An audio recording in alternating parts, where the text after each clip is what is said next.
Hello বন্ধুরা, আজকে সহজে একটি ডিশ এঁকে দেখাবো।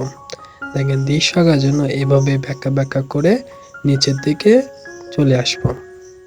তারপর এখান থেকে এভাবে একটা দাগ সব কয়টায় দিয়ে দেব। দেখেন, এটি একটি পাহাড়ের মতন দেখাচ্ছে। এবার আমি এখান থেকে একটা সোজা দাগ দেব। এভাবে সোজা একটা দাগ দিতে হবে। এবার ওর উপর দুটি দাগ দেবো, একটা দাগ দিয়ে কাইতে দাগ দেবো এবং আরেকটি দাগ দিয়ে আরেকটি কাইতে দাগ দেবো। এখানে দুটি ঘর আঁকবো। দেখেন বন্ধুরা, খুব সহজে কিভাবে ছবি আঁকা যায় সেটা দেখাচ্ছি। খুব সিম্পলে দুটি ঘর এঁকে দিলাম। এবার ঘরের দরজা এবং জানালা দেব।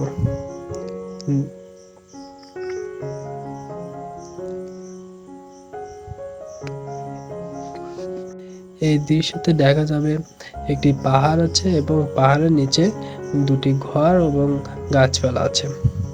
দেখেন, আমরা ঘরটির দরজা কালো রং করে দিচ্ছি। খুব সহজে ছবি আঁকা শিখতে হলে আমার চ্যানেলটি সাবস্ক্রাইব করে রাখুন। দেখেন বন্ধুরা, ঘরের উপর এরকম দুই ভি দাগ দিতে হবে। ভির পাশে এরকম দুটি দাগ দিয়ে এরকম বেঁকা বেঁকা করে গাছ শেপ দিতে হবে। অর্থাৎ আমি ঘরের পিছনে একটি গাছ আঁকলাম। এই যে কিভাবে দেখেন, এভাবে আরো বেঁকা বেঁকা করে উপরে দিয়ে দিলাম যাতে গাছটা দেখতে আর সুন্দর লাগে।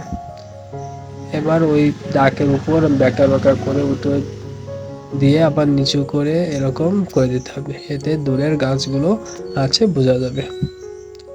দেখেন বন্ধুরা, কত সুন্দর লাগছে। এবার আমি একটি পাহাড় আঁকবো। পাহাড় আঁকার জন্য নিচ থেকে উপরে, উপর থেকে নিচ, নিচ থেকে উপরে, উপর থেকে নিচ করে দেব।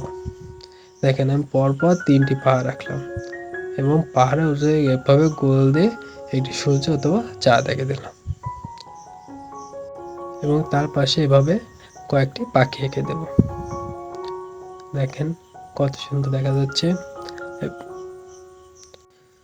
দেখেন বন্ধুরা, এবার আমি এইখানে একটি রাস্তা এঁকে দেবো দুটি। রাস্তাকে যেন এভাবে ব্যাকা করে নিয়ে আসবো, ঠিক এভাবে আবার নিয়ে এসে পরবর্তী রাস্তার জন্য ঠিক এভাবে ব্যাকা করে এদিকে এসে মিলাই দেবো। তাহলে রাস্তাগুলো দেখতে সুন্দর লাগবে। এবং আমি পাহাড়ের উপর কিছু ঘাস এঁকে দেবো যাতে পাহাড়টি দেখতে আমার ভালো লাগে। এভাবে সহজে অনেক দৃশ্য আঁকা যায়। শেখার জন্য আমার চ্যানেলটি সাবস্ক্রাইব করে রাখুন।